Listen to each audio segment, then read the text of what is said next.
Ito ang radyo ng bagong henerasyon. Sumasahimpapawid sa pamamagitan ng internet at live streaming. Radyong pinagkakatiwalaan ng sambayanang Pilipino. Mula noon hanggang ngayon, maghahatid ng pinakasariwang mga balita sa loob at labas ng bansa. Tatalakayin ng mga isyu ng bayan. Magbibigay ng public service at makikipagkwentuhan sa mga sikat. Mula sa puso ng Metro Manila, sumasahimpapawid. Live ang DZGG, ang radyo ng bagong henerasyon. DZGG is a proud member of the Philippine Online Broadcasters Association.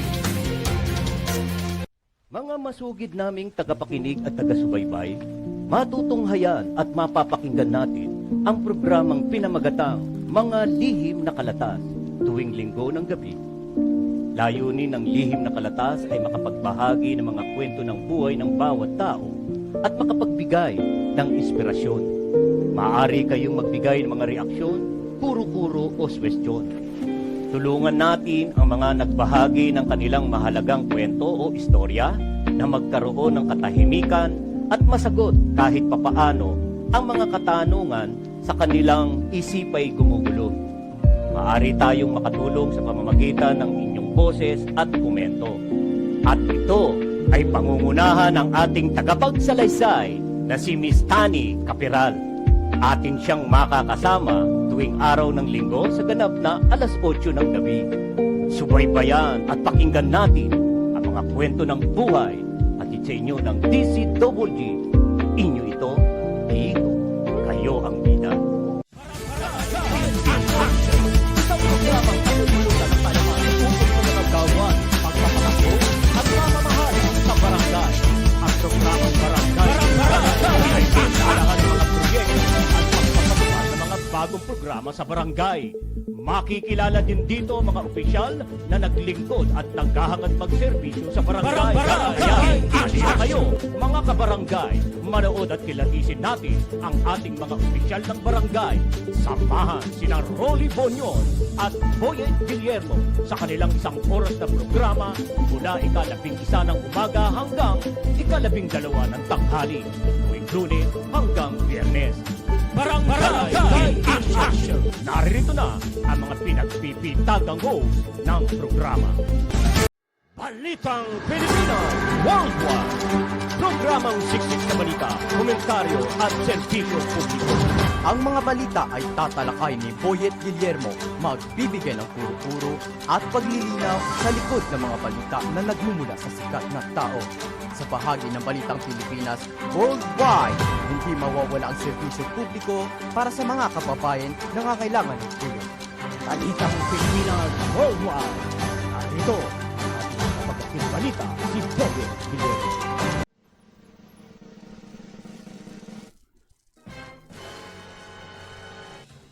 Hello! Hi! Magandang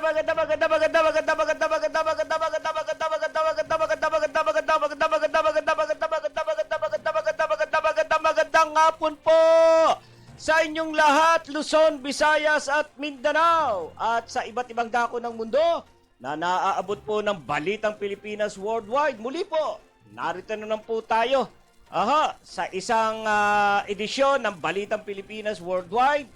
Monday edition po, unang araw po ng linggo. Kaya tayo po ay magtrabaho para ang buhay ninyo ay umasenso. Ayan. At muli po, tayo po ay isang oras po tayo na magbabalitaan. Magsama-sama po tayo at talakayin po ang mga nasa likod ng balita at syempre ang serbisyo publiko. Ayan, At tagus po tayo niyan hanggang alas 6. Kamusta ang ating buhay-buhay? At nawa itong araw na ito ay maganda para sa inyo. Mhm. Araw ng Lunes, kinakailangan natin hong mag-inat-inat. Mhm. Kumilos-kilos sapagkat ito nga yung nagdaan ho kasi ang ang weekend. Ayan, no? Tayo po ay nakapagpahinga. Nakapagpahinga ba? At iba ring klase ho rin tayo, no? Pag sinabing pahinga ng araw at Sabado, pagdating nandoon ka naman sa bahay, ang dami naman marami namang hong aasikasuhin sa bahay kaya hindi rin nakakapagpahinga. Ano? Oo. Kalikot dito, kalikot dun eh. Ang medyo ang ventilador. O hindi ba? Ang ventilador marumi na. Ayan, linis dito, linis doon. Di ba? Ang apat na sulok ng bahay. Hindi na masyadong nawawalisan. Kaya ngayon, general cleaning, di ba? Pag araw ng Sabado. Wala din. Wala din. Pero, naasikaso naman natin yung para naman sa ating bahay. Di ba? Na nagampanan naman natin yung gawain natin para naman sa ating pamamahay. Yan. Kaya talagang gano'n ang buhay. Ano? Tuloy-tuloy lang tayo. At yan talaga ay bahagi na ng ating buhay. Hindi tayo maaaring meron akong ano ba to, guess? Ay, ano ba? Gagawin mo pang ano to, Ayan, ha? Kinakailangan ho natin na talagang kilos-kilos, galaw-galaw. Nang hindi, ang tawag doon, galaw-galaw. Nang hindi ma-stroke.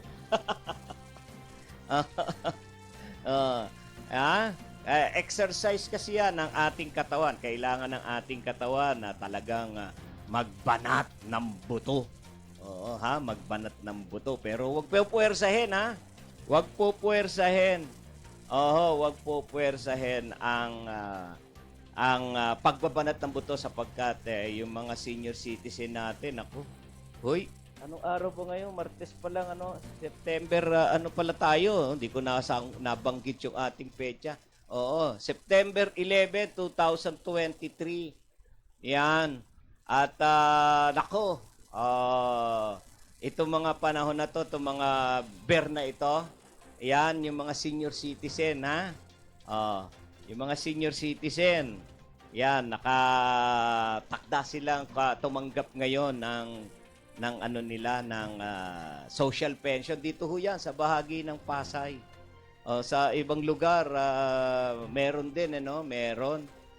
Pero mabuti pa sa kanila. Ang laki ng tinatanggap nilang sa social pension nila. 1,000? Yung iba, 1,500. Dito sa Pasay, 600 pesos lang. Hindi ba pwedeng ano na yan? Hindi ba pwede na tapatan na ho yan? Tapatan na yung mga binibigay ng ibang lokal din na pamahalaan. Yan. Nabanggit natin ang senior citizen kasi yung pagbabanat ng buto sa senior citizen hindi ano ka ba naman nadi-distract tayo ay nako tayo ay yung mga senior citizen hindi na masyadong pwedeng magbanat ng buto. Hindi na po pwede ng sobra-sobra. Yung sapat lang ho. Yung sapat lang. Kaya yung iba, yung iba dyan, binibigyan na ng trabaho, may trabaho, pero hindi binibigyan ng trabaho na mabigat. Yan, dito sa Pasay ho, meron na rin ho yan. Oo, nire-recommenda na po ng lokal na pamahalaan ang mga senior citizen para yung iba ho nakakapagtrabaho na. Oo, nakakapagtrabaho na po sa mga para na tayong ano ngayon para na tayong sa ibang bansa. Sa ibang bansa, ano sila tagaligpit lang ho sa fast food, yung kilalang fast food. Oh. Dito rin no, na nagagawa na ho natin dito sapagkat siyempre naman ang senior citizen kasi kahit kakalog-kalog na ang tuhod, gusto pa rin talagang kumilos, gumalaw. Kung makikita nyo nga, di ba? Yung bakuran, talagang gusto lagi na malinis, winawalisan, at nagpapatuka ng manok. Yan, yung mga alaga, mga sisiw, pato, itik, di ba nagagawa pa nila na pakainin dahil gustong-gusto talaga kahit may edad na gusto pa rin talagang kumilos. Kaya sige lang ho, tuloy lang ho ang buhay natin hangga't kaya. Hindi naman din maaari na nakahilata lang tayo. Oo, nag-iintay na lang tayo ng patak ng biyaya ng Panginoon. Hindi naman ho po pwede yun. Kailangan kung may biyaya ka, paghihirapan. Di ba? Paghihirapan. Tulad ng yung mga puno mo dyan. Sa bakuran mo, yung puno mo dyan na namumunga. Di ba? Hindi kailangan na hindi tama na hintayin mo na lang na bumagsak yan.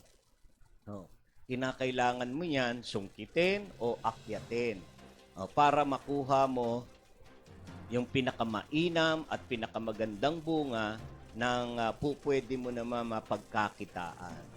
Diba? Yung iba naman ay kung marami, itabi mo para sa konsumo mo. Ayan, pwede mong kanin. Di ba?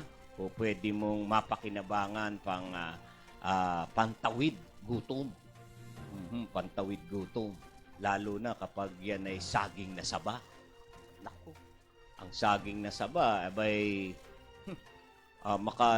sabihin natin, 3 lang yan. Maghapon na, lakas-lakas mo na Oo. 3 piraso, pag dinamihan mo pa, iabutin mo pa ng mga 5 pirasong saging na saba na nilaga. Naku talaga. Ang sarap naman talaga, oo. At saka, iba yung lakas na makukuha mo sa ng saging saba. Talagang kakaiba ang lakas, oo. Yan. So, yan tayo ay magsipag. Magsipag-sipag po tayo. Okay? So, ito, sa Metro Manila, magandang panahon. Yan, at tayo po ay nakakapagpatuyo ngayon ng mga labada. Nakakapagpatuyo ngayon ng labada ang ating inay, ang mga ina, ayan.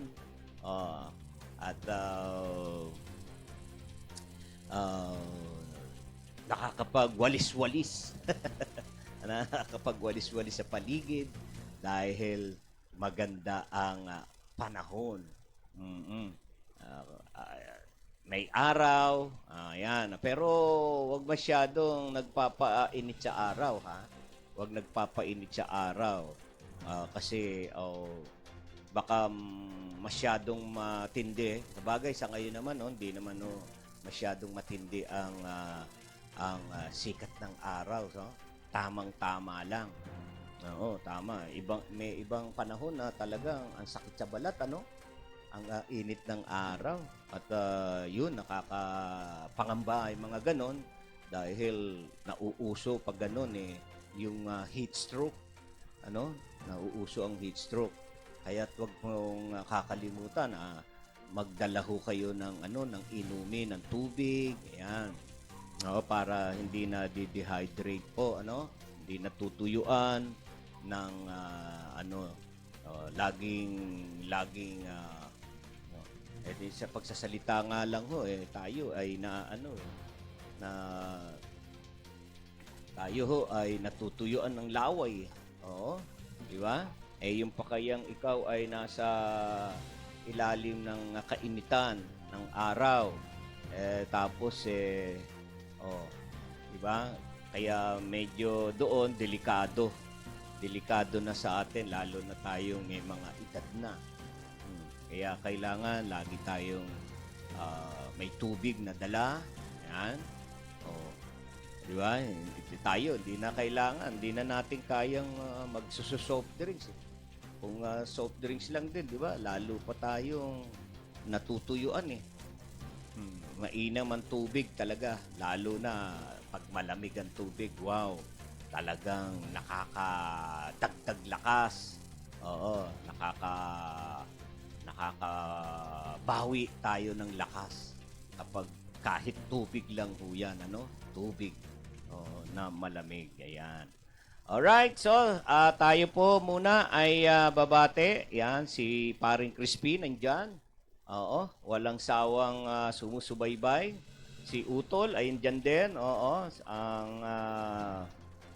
si Emmy. Si Emmy Gatchalian habang nagtitinda. Ayan, nanonood. Siguro walang bumibili kaya nakasilip muna. Ay, gandang hapon po pare. Dito sa amin walang tanggap pensyon, hindi uso. Ha? Kung wala pa ba? Wala pa bang pension? Kasi sa mga probinsya, hindi pa kaya na Pero dapat yung mga ganyang serbisyo sa mga residente, dapat yan din yung unang pinoprograma ng mga board members ng isang bayan. Oo, dapat yan ang nauuna, para naman din para sa kasiyahan naman din ho ng inyong mga constituent. Yung mga ganyang programa, ayuda, kasi alam niyo ho, talagang lubha ho, talagang napakahalaga Napakahalaga ho talaga ng tulong ng pamahalaan sa kanyang mga mamamayan, sapagkat sa hirap din ho talaga, ang hirap ho ng buhay. Sa ngayon ho, tumataas ang mahal ang bilihin. Oo, mahal ang bilihin. Sa bagay, dyan ho sa probinsya, dyan nanggagaling ang mga agricultural product. Oo, medyo sa pangangailangan ho ninyo sa produktong agrikultura, hindi na ho kayo masyadong nahihirapan. Di ba? Dahil mataba. Oo, mataba ang mga lupa nyo dyan. Kaya magwisik ka lang dyan ng buto. Usa na yan usa ng tutubo. Dahil ang lupa ho ninyo dyan talagang matataba. Kaya wala sa inyo, hindi ganong problema. Pero, yun nga lang, talaga sa probinsya, ang hirap ng pera. Ang hirap ng pera dahil hindi masyado kasi na maraming mga establishmento. Ang pinagkakakitaan lang kasi diyan sa probinsya, yan yung mga pagpapahalay, yung pagsasaka, yan, pagmamanukan. Yan ang ho dyan wala, bibihira. Diba? Bibihira, lalo na kapag nasa sa bukid ka nakatira. wala ka sa bayan, wala ka sa ano, ang hirap kumita. Ano, kaya siguro nga ganon, oo, tsaka mababa pa rin ang income, kumbaga, mababa ang buwis na naliliko ng pamahalaan, no, ng lokal na pamahalaan, kaya hindi pa kaya. Siguro sa mga darating na panahon, yan, sa darating na panahon at mamili kayo ng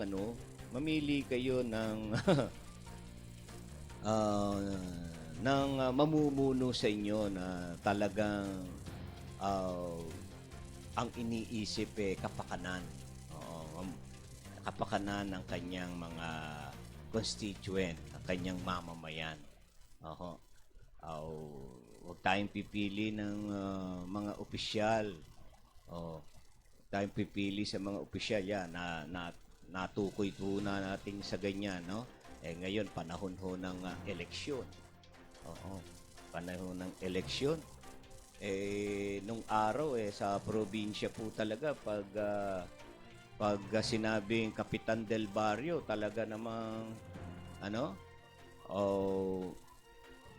karamihan na mga Kapitan del Barrio. Oh, karamihan sa kanila talagang ang iniisip pagtulong. Oo, pagtulong sa kanyang mga kanyang kabaryo. Sa kanyang baryo. Puro pagtulong. Kahit yan ay mahirap na tao, oo, ay marami naman hong paraan ang pagtulong Hindi lang naman ho pinansyal. Oo. Hindi lang ho material. So, ganyan ang pagkatao ng mga panahon na nakaraan sa pamumuno ng isang Kapitan del Barrio. Kaya tayo ay maging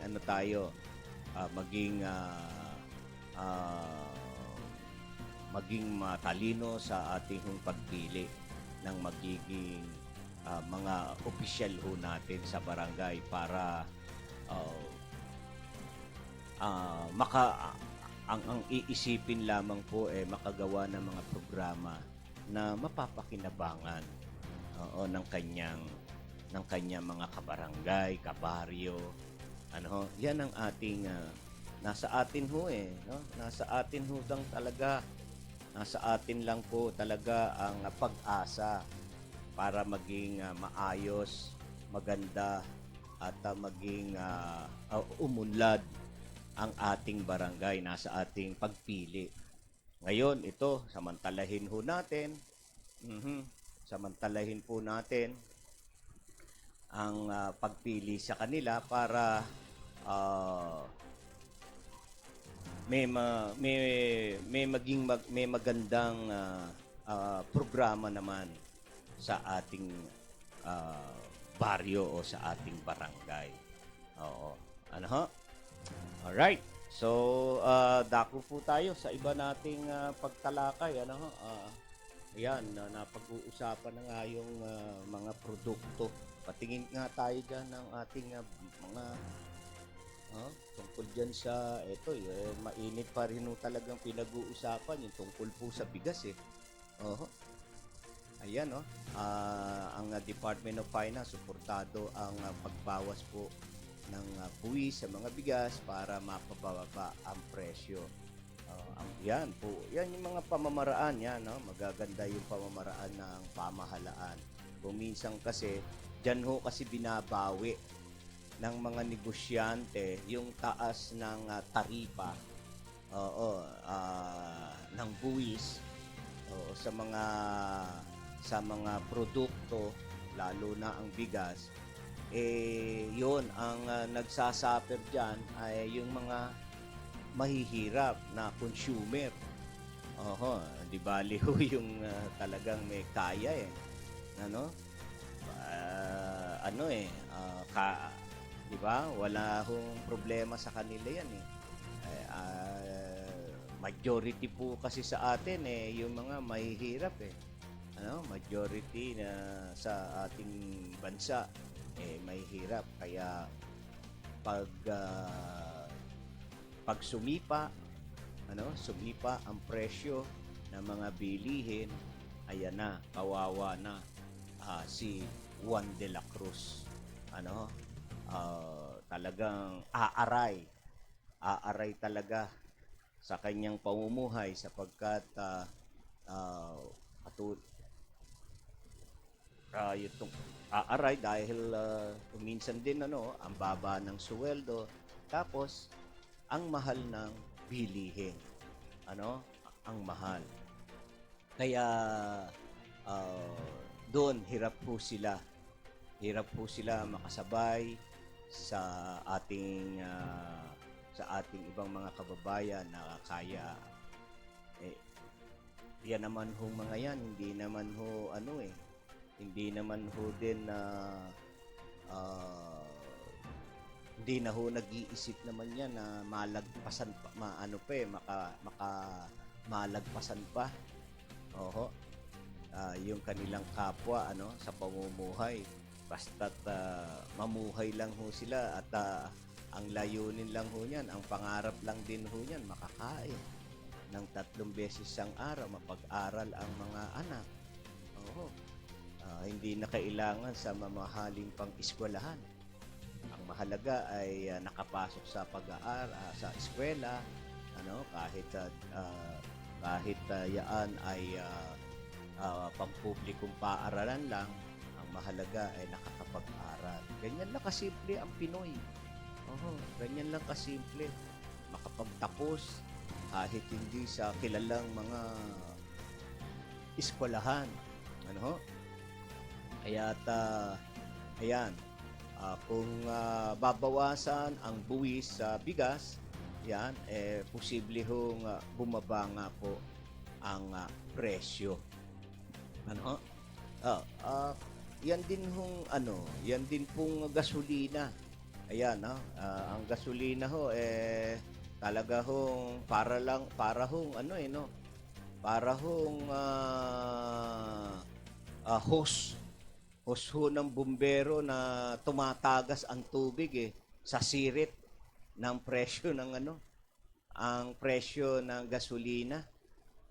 Talagang sunod-sunod sunod-sunod ang presyo, kaya ang epekto ho niyan lahat ho tataas pag gasolina na pinag-usapan.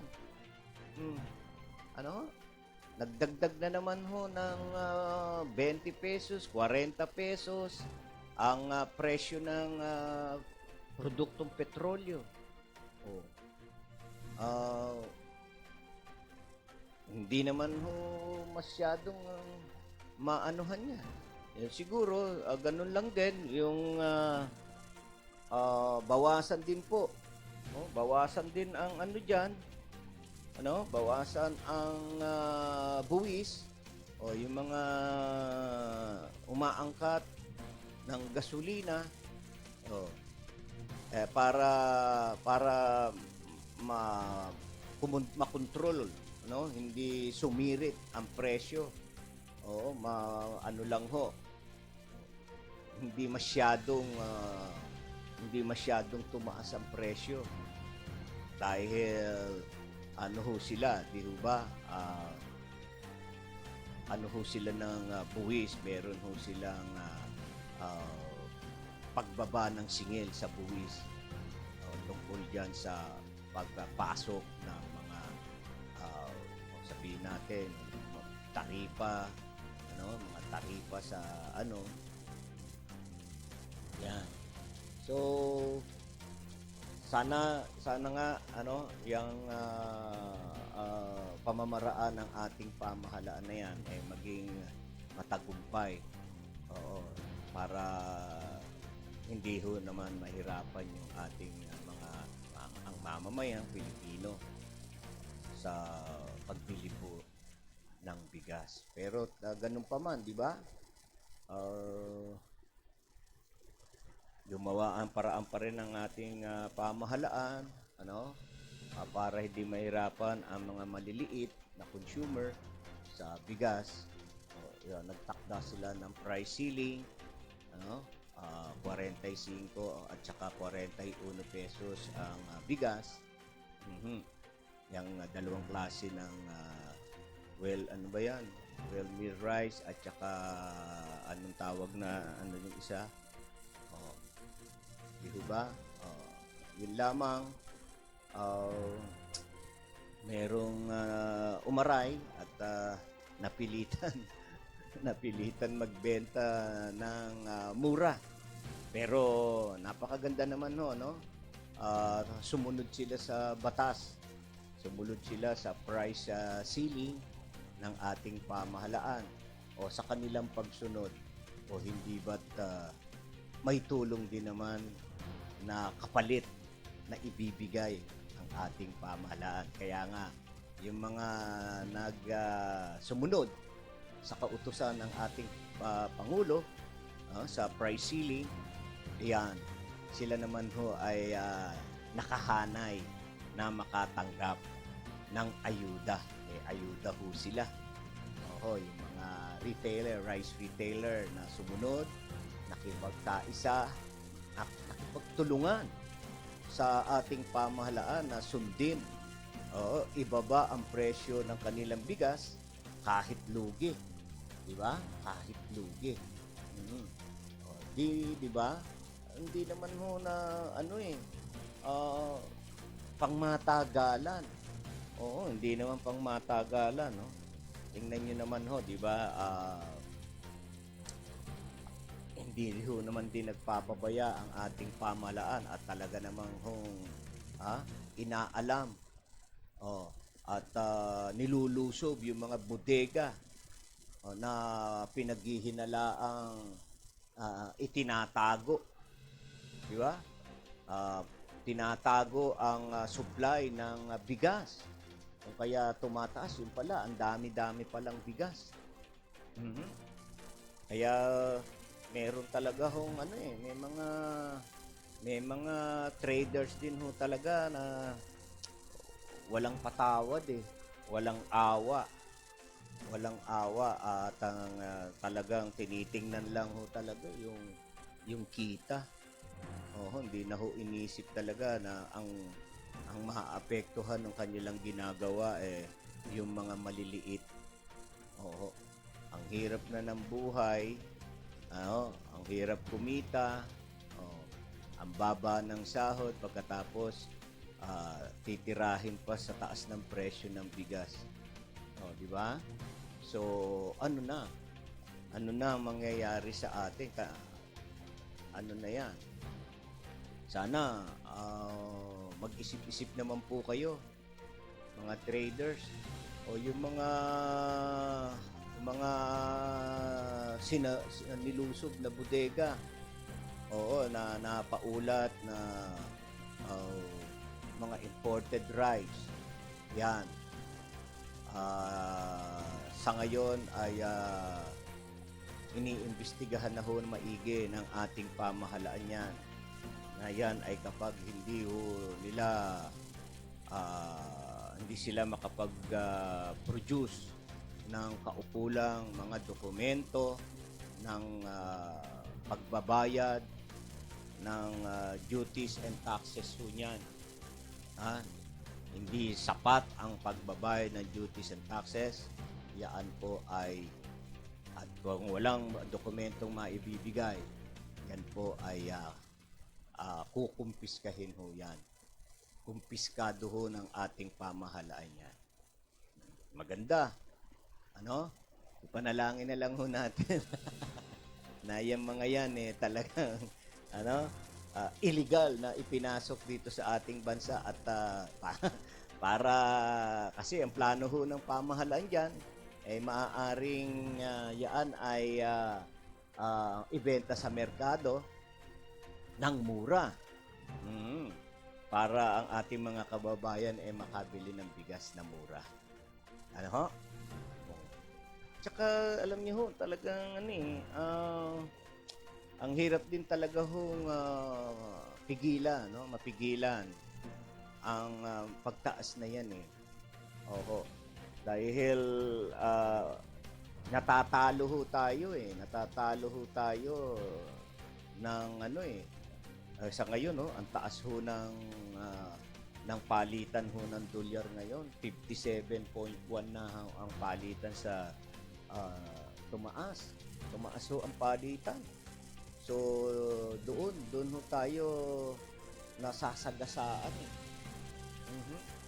Doon ho tayo nasasagasaan kapag tumaas ang dolyar, bumababa ang value ng ating pera.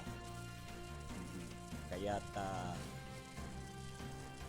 hindi kaya, hindi mahabol. Hindi mahabol. Yung or hindi matapatan yung taas ng dolyar. Dahil karamihan ho sa pangangailangan ng Pilipinas din kapag bumibili ho tayo ng mga materyales na sa ibang bansa kinukuha. Kaya ayun, ang dolyar, diyan tayo natatalo. Ano po? Okay.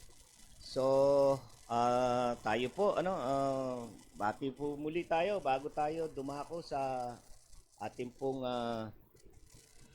ayan, may sapat na yung natin po, pwede na siguro. Ayan, si Maring Elena Ramos. Hi, I'm watching. Thanks, pare. Ayan, si Utol, andyan din. Magandang hapon sa ating lahat. Si Utol Dante Guillermo. Alright, tayo po. Dako na ho tayo sa ating pong ikalawang yugto ng ating programa. At narito na ang ikalawang bahagi ng ating programa, ang ating pong Mga Ulo ng Balita. Economic team ng Malacanang umaming hindi nakonsulta sa price cap. Department of Finance suportado ang pagbawas ng buwis sa mga bigas para mapababa ang presyo nito.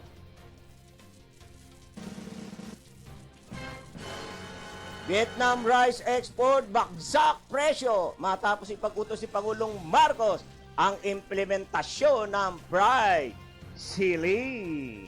O, kita nyo na? Importasyon ng sibuyas, pinapahinto ng isang kongresista dahil sa labis na epekto sa mga magsasaka.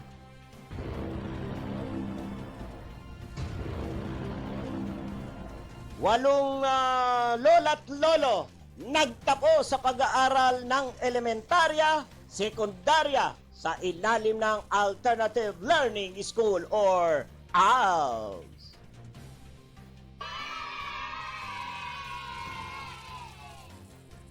Philippine Coast Guard at Navy pinadaragdagan ang confidential at intelligence fund. Jokno, ipinagtanggol ang pagkakasibak kay Magno. Comelec, pinagpapaliwanag ang 71 kandidato sa barangay SK election bet dahil sa mga posibleng paglabag sa halalan. Tuwan-tuwa ang mga residente. DOH nagbabala sa posibleng epekto ng smog na nanaranasan sa Metro Manila.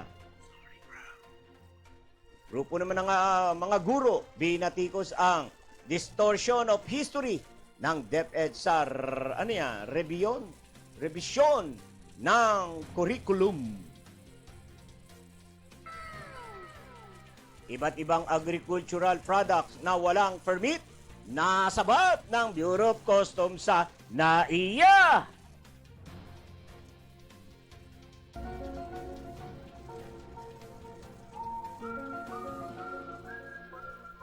Para sa ating balita sa labas ng bansa,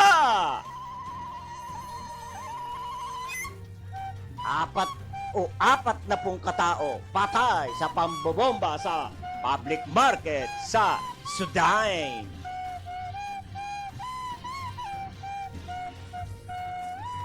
Inamin ni Finance Secretary Benjamin Diokno na hindi kinonsulta ng Malacanang ang economic team ng administrasyon sa pagpapatupad ng price ceiling sa mga bigas. Iginit ni Secretary Diokno na sa Japan raw sila mga economic managers nang ipahayag sa publiko ang pagpapalabas ng executive order number 39 ni Pangulong Ferdinand Marcos Jr. Sa kabila nito, suportado ng kalihim ang desisyon ng Pangulo. Alam raw ni Marcos na hindi uubra sa ideal na sitwasyon ang price cap, ngunit kinakailangan pa rin itong gawin dahil sa talamak na hoarding at manipulasyon ng presyo ng mga negosyante. DZWG. Suportado ng Department of Finance sa planong pansamantalang pagbawas ng import tariff ng mga bigas para bumaba ang presyo nito. Sinabi ni Finance Secretary Benjamin Diokno na mahalaga na gumawa ng paraan ng gobyerno para matiyak na may sapat na supply ng bigas sa mababang presyo. Naniniwala si Diokno na na kayang ipatupad ni Pangulong Ferdinand Marcos Jr. ang price ceiling ng mga bigas ay dahil sa maraming mga price suppliers ang umaabuso. Pabor ito sa mungkahi ng founder o Foundation for Economic Freedom or FEF sa temporaryong pagtanggal o pagbawas ng taripa ng mga bigas para mapababa ang presyo nito. DZWG. Bumagsak ang presyo ng Vietnamese rice exports matapos ang implementasyon ng price ceiling sa bigas ni Pangulong Bongbong Marcos Jr. noong nakaraang linggo. Ito'y makaraang magkansela ang Philippine Rice Importers and Trade and toneladang rice import. Sa ngayon, mahigit 40% ng consumer ng mga Vietnamese sa Pilipinas ay nagkansela na ng kanilang mga order. May ayon kay House Speaker Martin Romualdez, nagpapakita lamang ito ng malinaw na epekto ng presyo ng bigas sa abroad dahil sa executive order ng Pangulo. DZWG. Pinatitigil ni Nueva Ecija Representative Rosana Ria Verga sa Bureau of Land Industry o BPI ang pagbibigay ng import permit para sa sibuyas. Ayon kay Verga o Vergara, umaaray na umano ang mga lokal na magsasaka dahil sa mga imported na sibuyas na masyadong mababa ang presyo. Binanggit ni Vergara na ang landed cost ng imported na sibuyas ay 35 pesos kada kilo na malayo sa 65 hanggang 70 pesos kada kilo na farm gate price sa bansa. Gate ni Vergara, sapat pa ang ating stock ng locally produced onions pero wala nang gustong bumili ng locally produced red onions dahil sa pagdinig ng mga inangkat na o pagdating ng mga inangkat na sibuyas. Nananawagan din si Vergara sa gobyerno na tulungan ng mga magsasaka na maibenta ang kanilang produkto sa mga end user. DZWG.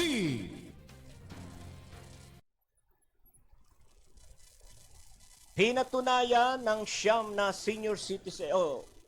senior citizen ng Taguig City, mahalaga ang pag-aaral matapos gumraduate sa elementarya, sekundarya sa isinagawang ALS graduation rite sa Taguig City University Auditorium. Tinanggap ni Cesar Londonio, 63 gulang, ang sertipiko ng pagtatapos sa junior high sa ilalim ng ALS program sa kabila ng katandaan at isang construction worker. Si Lolo Cesar, determinadong pinagpatuloy ang kanyang pag-aaral at tapusin ang 2 hanggang 4 na taong kurso sa hinaharap. Sinabi ni Lolo Cesar, wala sa edad ang pag-aaral. Isang karangalan sa kanya na kahit na senior citizen na siya, ay nagsumikap siyang makatapos. Suportado siya ng kanyang asawa at mga anak para maabot ang kanyang pangarap makatapos ng high school. Itinuring naman ni Lolo Cesar isang biyaya ang mapabilang siya sa ALS program at na-promote sa trabaho bilang leadman. para kay Lola Liza Cruz, 70 taong gulang, na pinakamatanda sa nagtapos at may 3 anak at single mother. Prioridad niya ang pag-aaral dahil iyon ang pangarap sa kanyang mga anak, makatapos sa pag-aaral. Anya, sa ngayon, kahit papaano, nakamtam na niya ang pangarap na kahit elementarya ay nakagraduate siya. Si Lola Lisa at Lolo Cesar, kapwa tumanggap ng award sa graduation, kasama ng iba pang senior citizen.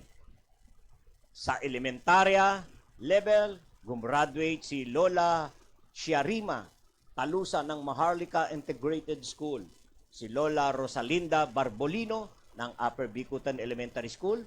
Junior high school level naman, nagtapos si Lola Marianita Seya ng Signal Village National High School. Si Lola Luz Beminda Fajardo sa Tenement Elementary School. Si Lola Richie Siscar sa Kapitan Jose Cardones Integrate School. Si Lola Maria Luz Beminda Celda sa Multipurpose Hall, Barangay South Signal Village Community Learning Center. Ang lungsod ng Taguig sa pamamahala ni Mayor Lani Cayetano ay ipinagmamalaki at kinararangal na saksihan ang makasaysayang landasin ng mga lola't lolo ng Taguig City. DZGG. Pinadadagdagan ng Senado ng mas mataas na confidential at intelligence fund ang mga ahensya ng gobyerno na may mandatong ipagtanggol ang soberanya ng bansa sa West Philippine Sea. Ayon kay Senate President Juan Miguel Zubiri, kabilang dito ang Philippine Coast Guard, PCG at Philippine Navy, PN, na anyay karapat-dapat makatanggap ng full logistical at operational support mula sa gobyerno. Ito raw kasi ang dalawang ahensyang responsable sa pagpapatrol sa teritoryong pandagat ng bansa mula sa mga ilegal na aktibidad at panghihimasok ng China. Maalalang pinangunahan ni Zubiri ang Senado sa muling pagbuhay sa Select Oversight Committee on Confidential Intelligence Fund upang suriin ang mga inimumungkahing CIF ng humigit kumulang 30 ahensya. DZGG. Alright, tatanggap tayo ng buwan naman ng pagulat mula sa labas ng ating himpilan, Malacanang.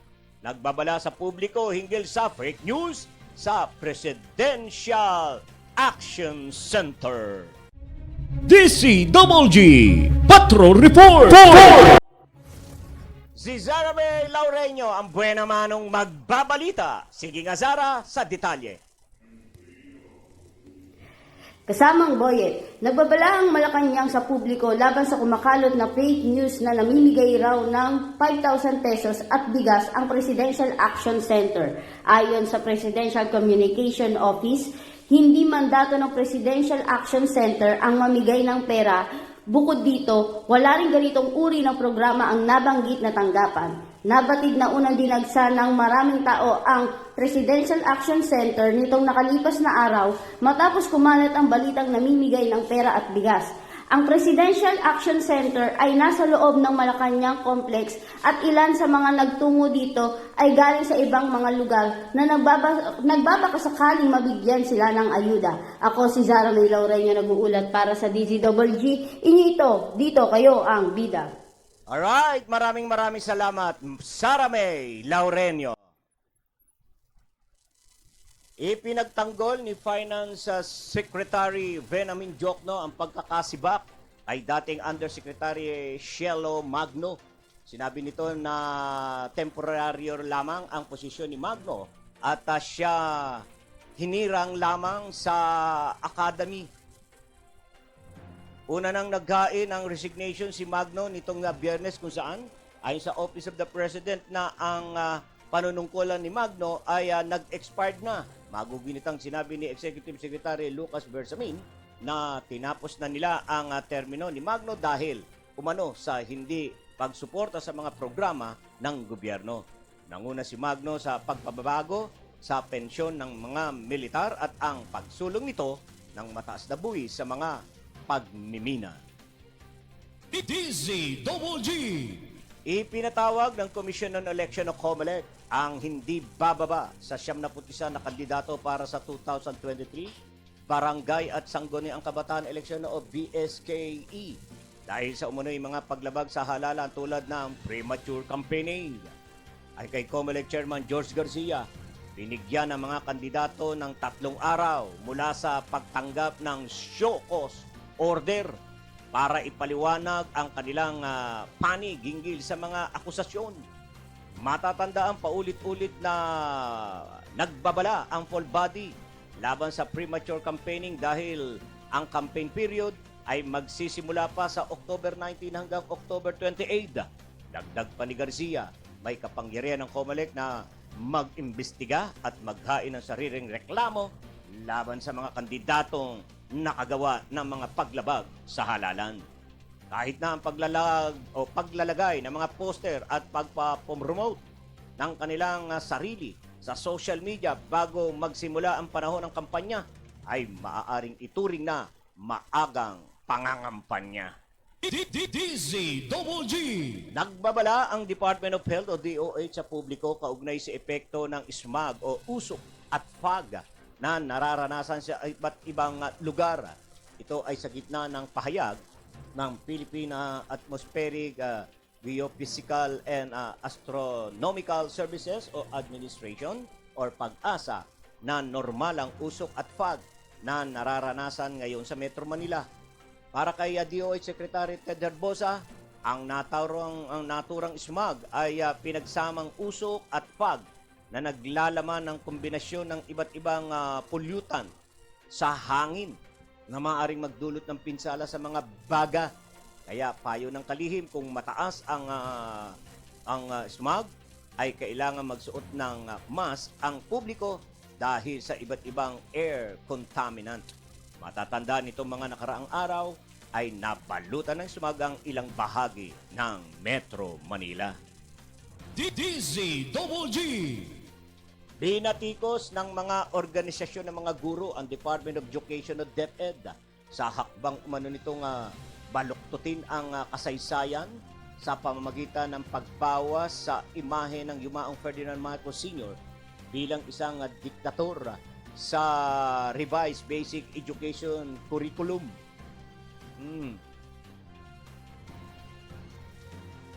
Sa magkahiwalay na pahayag, tinulugsa ng Congress of Teachers Educators for Nationalism and Democracy o CONTEND at Alliance of Concerned Teachers o ACT ang hakbang ng DepEd na baguhin ang diktaduryang Marcos sa diktadura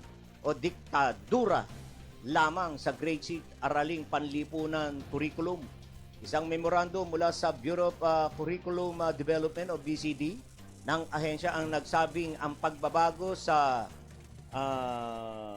nomenclature ay ginawa matapos ang mahirap na proseso ng pagripaso at revisyon sa ilalim ng patnubay at pagsusuri ng mga eksperto, stakeholder at ng publiko at ang paglulunsad ng matatag curriculum. Sinabi ni ng BCD na ito ay sinadya bilang pagsunod sa utos ng Curriculum and Teaching Management Committee. Ayon sa content, ang revisyon ay isang malinaw na diskarte ng kasalukuyang administrasyon para baguhin ang madilim na kasaysayan ng pamilya Marcos at isang tahasang halimbawa ng disinformation. Nananawagan ng grupo sa educators na tanggihan ang hakbang ng DepEd at hanapin ang transparency sa curricular revision. DZWG. Nasabat ng Bureau of Customs of BOC ang samut-saring agricultural products mula sa 6 na pasahero sa Ninoy Aquino International Airport o NAIA Terminal 1. Base sa report, naharang ng Bureau of Customs sa 6 na magkakahiwalay na flight sa NAIA Terminal 1 ang mga agri-product kung saan wala silang maipakitang permit mula sa bansa na kanilang pinanggalingan dahilan para ito kumpiskahin ng Bureau of Land and Industry o BPI. Unang nakumpiska ang 0.2 kilo ng goji berry, 2 kilong walnut 0.8 kilo na ginger, 1 kilo na lotus root, at 2 kilo na plumes mula sa isang pasahero galing Xiamen. Sunod naman ay ang 192 kilo na atis at 27.7 kilo na lansones dala ng isang pasahero mula naman sa Hong Kong. Nakumpiska rin ng mga otoridad ang 1.7 kilo na citrus leaves, 1.1 kilo na pepper at 1.6 kilo na eggplant dala naman ng pasahero mula Thailand. Mula naman sa pasahero galing Xinjiang, nakuha rito ang 2 kilo na pechay, 1.5 kilo na radish, 4.5 kilo na corn, at 0.5 kilo na kangkong. Marami tayo niyan dito At nagdadala pa kayo niyan. Nasa 40 katao na ang nasawi sa naganap na suicide bombing sa isang palengke sa Khartoum, Sudan. Ayon sa medical charity sa Medicine Sans Frontiers, na isang karumal-dumal ang insidente kung saan mahigit 60 katao ang sugatan. Maaring madagdagan pa ang bilang ng mga nasawi dahil sa marami sa mga sugatang biktima ang nagtamo ng matinding pinsala sa katawan. Sinasabing binomba ng military ang Kioro Market sa Khartoum. Itinuturing na nasa likod ng insidente ay ang karibal na military function na nagsimula ang laban mula pa noong Abril. DZWG. Alright, tatanggap tayo ng pagulat. Diyan na ba agad? Yung iba? Wala na? Wala na ba sila? Ng pagulat mula sa labas ng ating bansa, higit 2 kilong individual. 2,000 na individual na nasawi sa nangyaring malakas na lindol sa Morocco. DFA walang naiulat na Pilipinong casualty. DCWG Patrol Report. Si Dans Guillermo ang magbabalita. Sige nga Dan sa detalye. Sumampa na sa mahigit 2,000 individual ang nasawi sa nangyaring malakas na lindol sa Morocco. Batay sa pahayag ng Interior Ministry, nasa 2,012 katao ang namatay at 2,059 naman ang nasugatan, kabilang ang 1,404 na individual na nasa critical na kondisyon.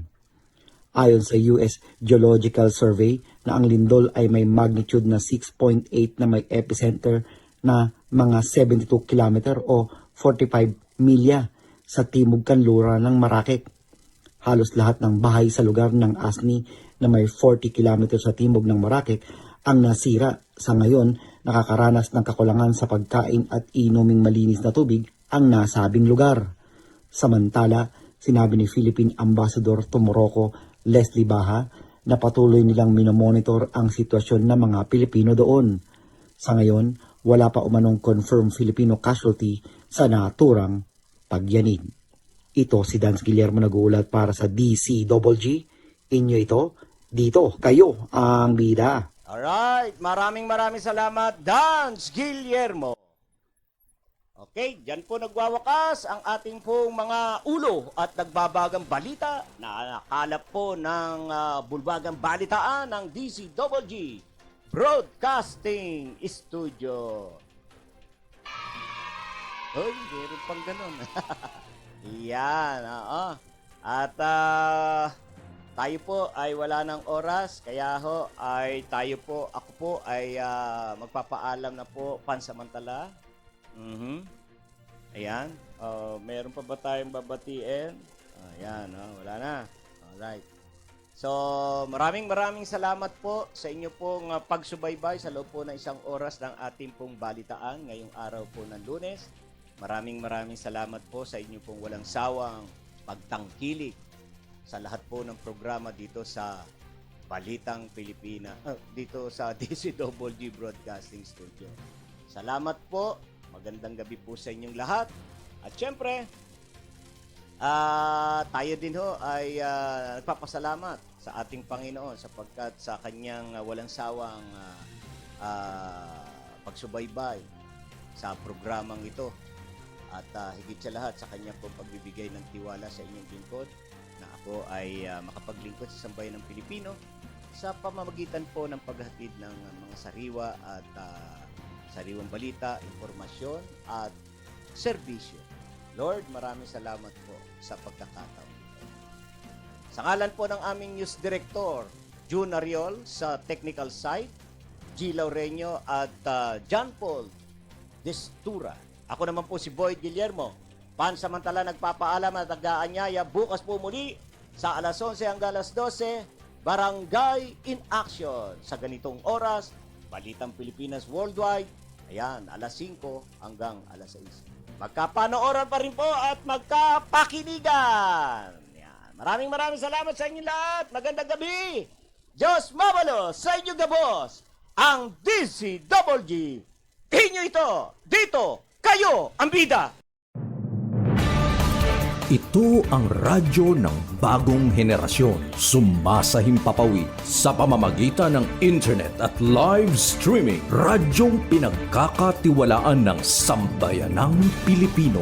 Mula noon hanggang ngayon, maghahatid ng pinakasariwang mga balita sa loob at labas ng bansa. Tatalakayin ng mga isyu ng bayan. Magbibigay ng public service at makikipagkwentuhan sa mga sikat.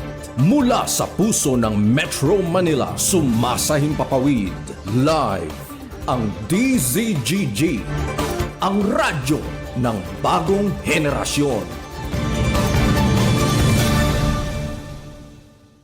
DCWD is a proud member of the Philippine Online Broadcasters Association.